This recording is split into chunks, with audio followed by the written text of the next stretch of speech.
Hello students. आज मैं ये जो वीडियो बना रहा हूँ इसका कारण यह है कि जूम ऐप से ऑनलाइन पढ़ाई करने में कई तरह की समस्याएं आ रही हैं। कई बार नेटवर्क नहीं मिल पाने के कारण साउंड सही से नहीं आ पाता है और वीडियो क्वालिटी भी अच्छा नहीं रह पाता है। तो इसीलिए मुझे लगा कि मैं आप लोगों के लिए कुछ ऐसा मटेरियल तैयार कर सकूं जो इस एक सप्ताह के अंदर में पढ़ाई लिखाई करने में कुछ मददगार साबित हो। तो आज मैं ये जो वीडियो बना रहा हूँ ये 10th क्लास के लिए है और फिजिक्स का है। तो 10th क्लास में फिजिक्स के सबसे पहले चैप्टर प्रकाश के परावर्तन के आंकिक प्रश्न को हम आज समझेंगे इस वीडियो में। इसलिए ध्यान से सुनिए, देखिए, समझिए, और यदि कहीं पर कोई दिक्कत रह जाती है, कोई चीज़ समझ में नहीं आती है, तो फिर दोबारा फिर से वीडियो देखिए। और उसके बावजूद भी यदि समझ में बात नहीं आती है तो फिर ऑफलाइन क्लास में हम लोग मिलेंगे तो उन समस्याओं को हम दूर करेंगे। तो आइए ध्यान से आज का ये वीडियो हम देखते हैं।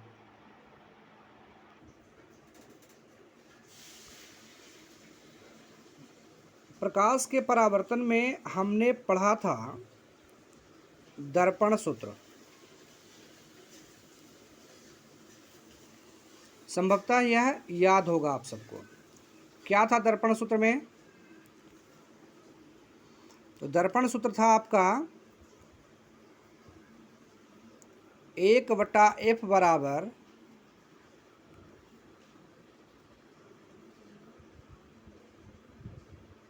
एक बटा भी प्लस 1/u। यहाँ समझना है कि यह 1/v और 1/u और 1/f में v और u है क्या। तो हम यह समझते हैं, पहले भी इस बात की जानकारी होगी आप लोगों को कि f का अर्थ होता है क्या? फोकस दूरी। उसके बाद v का अर्थ होता है प्रतिबिंब की दूरी।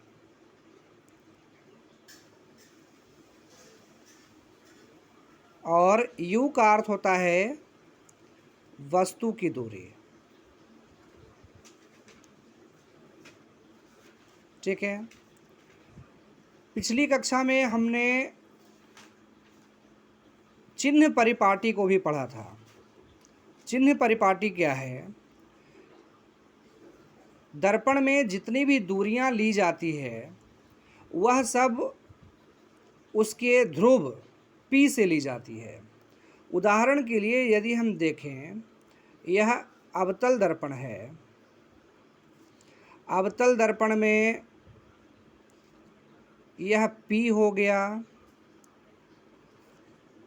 यहाँ पर C यदि हम रखते हैं तो P और C के ठीक बीच में F होता है। यह हुआ फोकस। इसमें हम यह यदि देखें कि यदि वस्तु C और अनंत के बीच खड़ी है तो इसका प्रतिबिंब कहाँ बनेगा? तो एक समानांतर रेखा सबसे पहले आती है, मुख्य अक्ष की समानांतर रेखा, जो कि परावर्तन के बाद F से होकर गुजरती है। यह आपतित किरण हुई और यह परावर्तित किरण। दूसरी चीज कि हम इसको C से मिलाते हैं। दर्पण को थोड़ा और बड़ा करना पड़ेगा। C से मिलाते हैं तो इसमें यह होता है कि जब कोई भी किरण वक्रता केंद्र से होकर के गुजरती है तो जिस पथ पर वह आपतित होती है पुनः उसी पथ पर वापस लौट जाती है। तो इस प्रकार से यहाँ पर जो कटान बिंदु बन रहा है दोनों का, एक यहाँ परावर्तित किरण का और एक यहाँ से यह भी जो परावर्तित किरण हुई थी, दोनों के कटान बिंदु पर यहाँ वस्तु का प्रतिबिंब बनता है। तो इस चित्र को समझना इसलिए ज़रूरी है कि इसमें कई सारी दूरियां हैं। जैसे एक दूरी यहाँ से लेकर के यहाँ तक, माने P से लेकर के F तक की दूरी, इसको हम F कहते हैं, यही हो गया फोकस दूरी। और P से लेकर के यहाँ पर बन रहा है प्रतिबिंब। तो यह दूरी जो हुई इस स्थान से लेकर के, इस बिंदु से लेकर के कहाँ तक, वही P तक, इसको हम कहते हैं प्रतिबिंब की दूरी अर्थात भी। और तीसरा, यह दूरी जो है लगभग यहाँ से लेकर के इसी P तक, इसको हम कहते हैं क्या, U, वस्तु की दूरी। चिन्ह परिपाटी में हम यह देखते हैं कि जो ध्रुव होता है, ध्रुव होता है उसे शून्य माना जाता है, और ध्रुव के बाईं ओर जितनी भी दूरियां होती है सब ऋणात्मक होती हैं, और ध्रुव के दाईं ओर की दूरियां धनात्मक होती हैं। तो गौर से देखें हम तो सभी दूरियां इस चित्र में, सभी दूरियां F भी और U सब बाईं ओर है, अर्थात सब ऋणात्मक होगी। ठीक है, यह स्पष्ट है कि दो चीजें, जैसे U वस्तु की दूरी, यह हमेशा ऋणात्मक होता है। क्यों? चूंकि वस्तु जो है हमेशा दर्पण के बाईं ओर, उसके परावर्तक सतह जिधर है उसी ओर हम दर्पण को, वस्तु को रखते हैं, तो वस्तु की दूरी हमेशा ऋणात्मक होती है। और याद रखें हम कि अवतल दर्पण में F जो है वह ऋणात्मक होता है, फोकस दूरी ऋणात्मक, जबकि उत्तल दर्पण में यह धनात्मक होता है। उत्तल दर्पण का यदि हम एक चित्र समझना चाहें तो उत्तल दर्पण का इस प्रकार से हम समझ सकते हैं कि यह आपका उत्तल दर्पण है, उसमें ध्रुव, यह हुआ वक्रता केंद्र, और ठीक इसके बीच में होता है F। इसमें यदि कोई वस्तु इधर खड़ी है तो आपतित किरण जो है आने के बाद किधर से,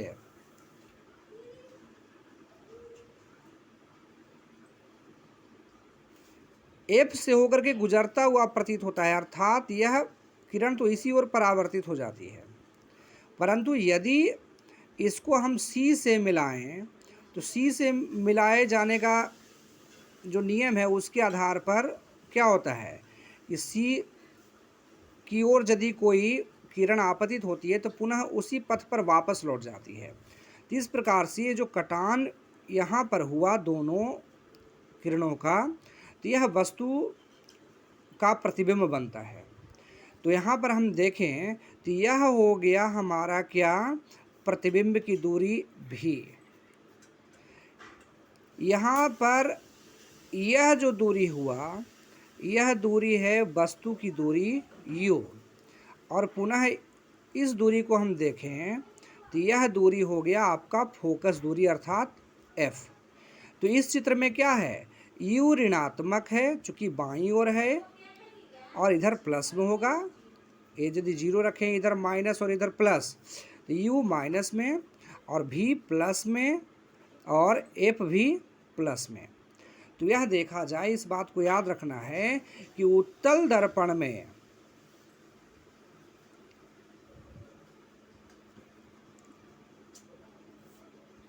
F माने फोकस दूरी वह धनात्मक होता है, और अवतल दर्पण में F ऋणात्मक होता है। दो चीजें। और तीसरी बात यह है कि वस्तु की दूरी हमेशा क्या होती है, ऋणात्मक। ये 3 बातें हमेशा हमको याद रखनी है। अब बाकी जो प्रतिबिंब की दूरी हुआ वह तो अब निर्भर करता है कि प्रतिबिंब किधर बनता है। यदि प्रतिबिंब उसी ओर बनता है जिधर वस्तु है तब वह भी ऋणात्मक होगा, लेकिन प्रतिबिंब यदि दूसरी ओर बनता है, दर्पण के पीछे बनता है, तब वह धनात्मक होगा। अब हम बात करते हैं आवर्धन की। आवर्धन क्या होता है?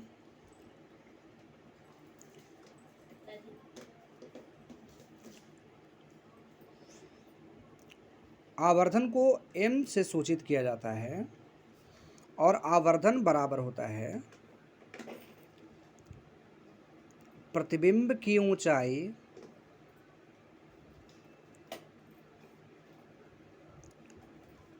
बटा वस्तु की ऊंचाई।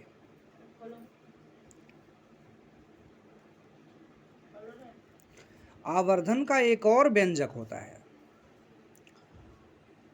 दर्पण में आवर्धन का एक व्यंजक जो है वह है -v/u। तो आवर्धन का ये दोनों सूत्र हम प्रयोग कर सकते हैं। तो जब हमको प्रतिबिंब और वस्तु की ऊंचाई से संबंधित कुछ ज्ञात करना है तब हम इस सूत्र का प्रयोग कर सकते हैं, और बाकी यह प्रतिबिंब की दूरी और वस्तु की दूरी के आधार पर हम इस सूत्र का प्रयोग कर सकते हैं। तो आइए अब हम देखते हैं एक आंकिक प्रश्न, उसको हम कैसे हल करते हैं।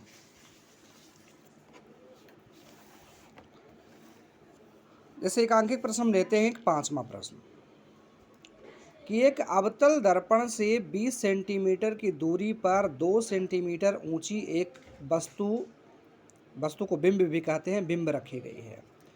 दर्पण से 40 सेंटीमीटर की दूरी पर वास्तविक प्रतिबिंब प्राप्त होता है। दर्पण की फोकस दूरी और प्रतिबिंब का आकार निकालिए। तो इस प्रश्न में हमको सबसे पहले यह देखना होगा कि यहाँ पर क्या क्या चीज़ें दी गई है। उदाहरण के लिए जैसे 20 सेंटीमीटर, यह क्या दिया हुआ है 20 सेंटीमीटर? तो अवतल दर्पण से 20 सेंटीमीटर की दूरी पर 2 सेंटीमीटर ऊंची एक वस्तु रखी गई है। मतलब 20 सेंटीमीटर जो है वह हो गया वस्तु की दूरी, और यह 2 सेंटीमीटर क्या हुआ? वस्तु की ऊंचाई, जो अभी हमने आवर्धन सूत्र में देखा। 2 सेंटीमीटर वस्तु की ऊंचाई और 20 सेंटीमीटर जो है वह वस्तु की दूरी। तो आइए सबसे पहले हम इसको लिखते हैं। 5वां प्रश्न है, अवतल दर्पण पता है हमको, इसमें दिया हुआ है पहले से ही कि यह अवतल दर्पण है, ठीक है। तो यहाँ पर हम अवतल दर्पण का जिक्र कर देते हैं। अवतल दर्पण में 20 सेंटीमीटर किसका मान हुआ? u का मान। और ध्यान दें हम कि u क्या होता है जी? अभी हमने लिखा है कि वस्तु की दूरी u हमेशा ऋणात्मक होती है। मतलब u का जो हम मान लिखेंगे -20 सेंटीमीटर लिखेंगे, ठीक है। उसके बाद 2 सेंटीमीटर क्या दिया हुआ है? तो वह है वस्तु की ऊंचाई। हम यहीं पर लिख देते हैं, वस्तु की ऊंचाई बराबर 2 सेंटीमीटर। और इसमें भी प्लस होता है कि माइनस, तो ये ध्यान दीजिए निर्देशांक ज्यामिति के आधार पर, जैसे बाईं ओर माइनस, दाईं ओर प्लस, उसी प्रकार से ऊपर में प्लस और नीचे में माइनस होता है। तो वस्तु तो सीधा ही है, तो वस्तु सीधा है तो यह धनात्मक होगा। और उल्टा, जैसे यहाँ पर इस चित्र में प्रतिबिंब उल्टा बन रहा है, तो यहाँ प्रतिबिंब की ऊंचाई जो है वह ऋणात्मक होगी। तो यही वस्तु की ऊंचाई 2 सेंटीमीटर और वस्तु की दूरी 20 सेंटीमीटर, जो कि ऋणात्मक रहा। इसके अलावा और क्या दिया हुआ है? तो दर्पण से 40 सेंटीमीटर की दूरी पर वास्तविक प्रतिबिंब प्राप्त होता है। मतलब 40 सेंटीमीटर है हमको दिया गया है, यह क्या है? प्रतिबिंब की दूरी। तो हम यहाँ पर लिख देते हैं प्रतिबिंब की दूरी अर्थात v बराबर 40 सेंटीमीटर, ठीक है। और 40 सेंटीमीटर प्रतिबिंब की दूरी के बारे में कह रहा है कि यह वास्तविक प्रतिबिंब प्राप्त होता है। अर्थात वास्तविक प्रतिबिंब प्राप्त होता है, तो मतलब दर्पण के आगे ही प्राप्त होगा। जब भी वास्तविक प्रतिबिंब प्राप्त होगा तो दर्पण के आगे, दर्पण के पीछे होने पर वह काल्पनिक प्रतिबिंब होगा। तो अर्थात यह जो 40 सेंटीमीटर होगा यह भी क्या होगा, धनात्मक होगा कि ऋणात्मक। समझिए आप इसको गौर से, चूंकि जिधर वस्तु है उधर ही प्रतिबिंब बनता है, तभी वह वास्तविक प्रतिबिंब होगा। तो वस्तु भी बाईं ओर तो वह ऋणात्मक हुआ उसका मान, और प्रतिबिंब भी बाईं ओर ही बन रहा है तो इसका भी मान क्या होगा, ऋणात्मक होगा। हमको इसमें पूछ रहा है कि f का मान आप बताइए कि f का मान क्या होगा, और दूसरा पूछ रहा है प्रतिबिंब की ऊंचाई।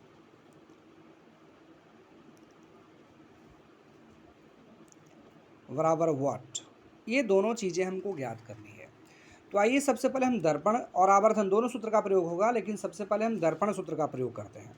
हम यहाँ लिखेंगे दर्पण सूत्र से 1/f बराबर 1/v प्लस 1/u। तो क्या होगा,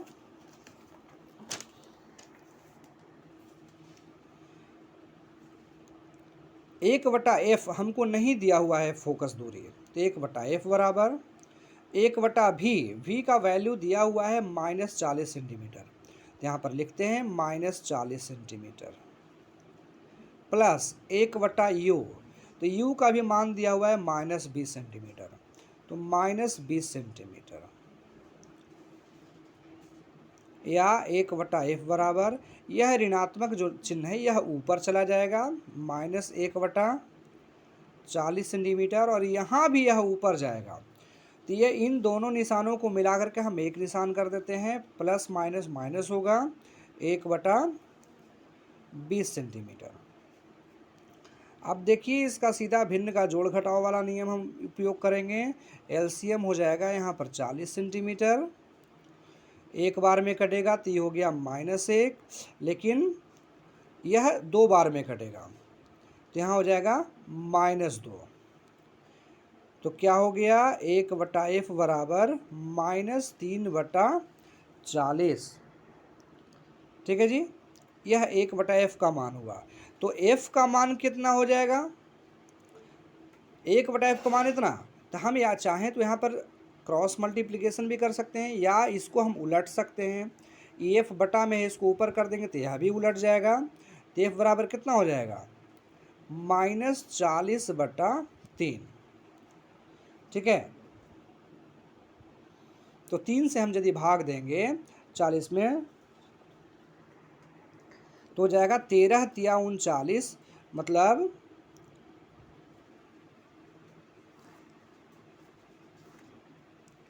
f का मान -13.3 सेंटीमीटर यह लगभग होगा।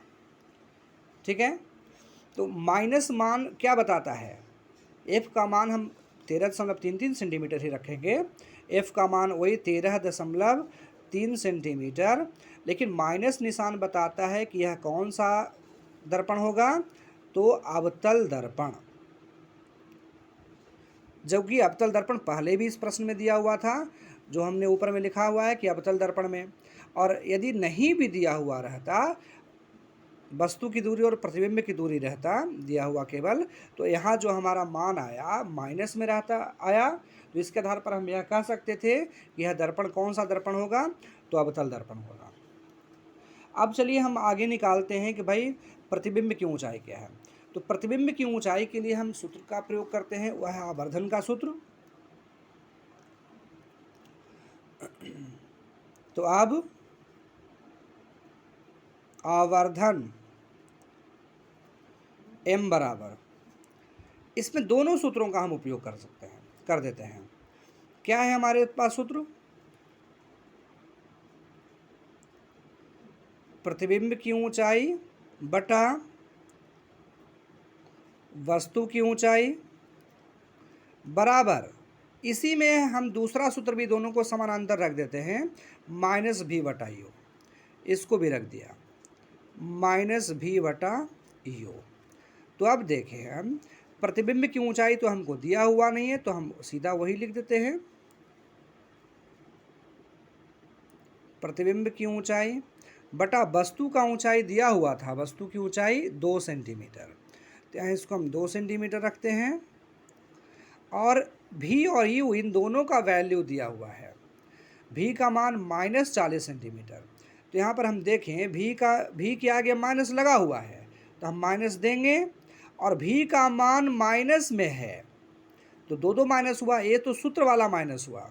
और भी का मान -40 सेंटीमीटर है, तो उसको हम फिर दे देंगे -40 सेंटीमीटर बटा यू का मान है आपका 20 सेंटीमीटर माइनस में।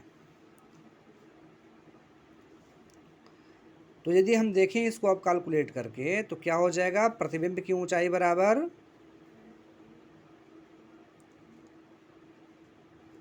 ये दोनों माइनस माइनस मिलके प्लस 40 सेंटीमीटर गुना यह 2 नीचे में था, तो उधर जाकर के क्रॉस मल्टीप्लिकेशन के आधार पर गुना होगा, तो हो जाएगा 2 सेंटीमीटर और बटा में आपका -20 सेंटीमीटर। तो देखें तो 20 दूना 40 दो बार में ही कटेगा, मतलब माइनस 2 बार में कटेगा। तो प्रतिबिंब की ऊंचाई क्या हो गया जी, 2 दूना 4 सेंटीमीटर और यहाँ -4 आया।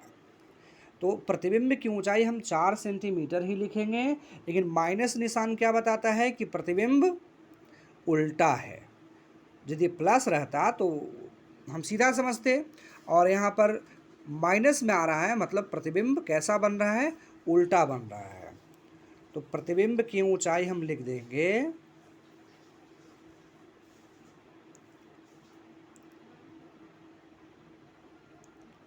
4 सेंटीमीटर, अकोष्ठक में कर देंगे कैसा प्रतिबिंब बन रहा है, तो उल्टा प्रतिबिंब बन रहा है। ठीक है, उम्मीद करते हैं कि इस वीडियो से कुछ समझ में तो ज़रूर आया होगा। ऐसे अभी हमने जो पेपर पे लिखा, इसको भी फ़ोटो खींच करके हम साथ में उसी ग्रुप में डाल देंगे, जिस ग्रुप में आप लोग हैं, व्हाट्सएप ग्रुप में। और उसके बाद यदि दोबारा आपको समझना है तो इस वीडियो को फिर से आप एक बार देख लो, और होमवर्क में रहेगा इसी पार्ट का, आप जितना भी आंकिक प्रश्न है इसको हल करना है। ओके, तो ठीक है, आप इसको पूरा कीजिए और अब हम लोग मिलेंगे अगले फिजिक्स क्लास में। Thank you.